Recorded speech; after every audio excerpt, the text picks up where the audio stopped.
Hey, I'm Sam Valens and I'm with Scotty Peters, Taylor Timms, and we're from Classic Hits and we're going to Moscow Circus. Hurts so good.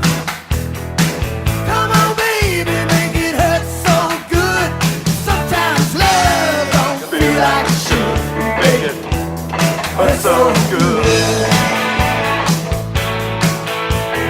How was Subway? Was it cheap, affordable and delicious? Scrum-diddly-umptious. Subway, eat fresh. I don't know where the circus is. Hey, I'm Sam Valens. And I'm Scotty Peters. We're here at the Great Moscow Circus. What do you reckon of the show so far? We're in the intermission at the moment. My hands are numb from clapping. I'm not sure how I'm going to talk tomorrow at the radio. My throat will be sore. I'm going to buy like a pack this big of butter menthol. Sponsor. But it's been absolutely brilliant. I mean, the performance was fantastic. It's everything that you could possibly want from any kind of Great Moscow Circus. We had the fantastic acrobats. We had the cannonball guy. Yeah, he's from America, which is surprising because it's a Moscow Circus. A little bit strange, I reckon. Yeah.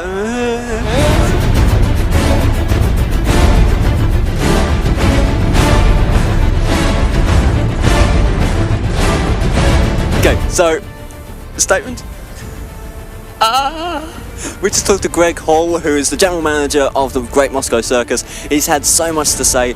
Let's play that clip for you now. When you've got something like this, right, and you know, like say at 6:30 tonight, we know we've got a full house. We know people are going to love it. And it's a great feeling.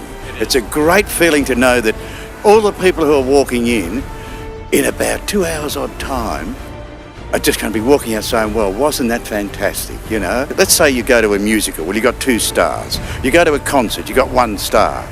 You got 18 stars here. And you can say, well, what did you like the best? And what did you like the best? And everyone can have a very different opinion. So, are you all Russian, or is there some Australian performance? In the old days, it used to be totally Russian. Totally Russian. But because the world has expanded, what we do is we have the Russian Moscow Circus, but we invite special guest stars like the human cannonball, because he's an American. I was wondering how long the performers would have to train for. Depends. If you're an acrobat, you've really got to start when you're young. Things take the human cannonball, for instance.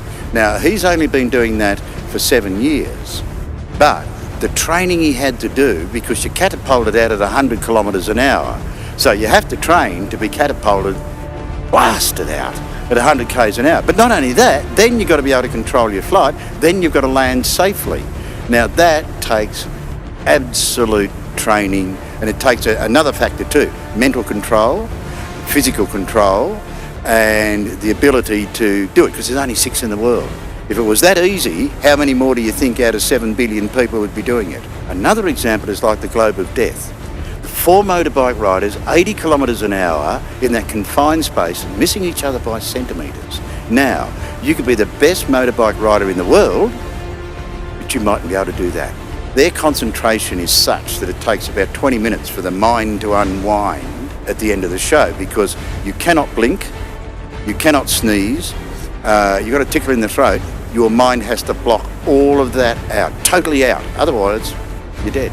So thank you so much for inviting us along. You've been fantastic. Thank you so much. Love to have you. I'm giving you another hug. Oh, right, okay. Good Moscow Circus hug. All right, so that was absolute. Scotty's kind of wandering off.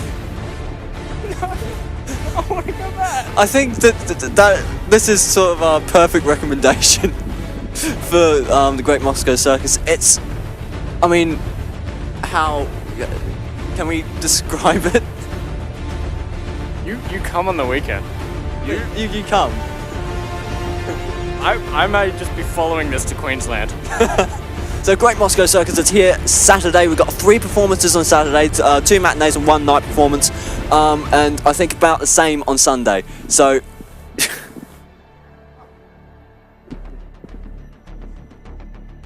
come on, Scotty, let's go.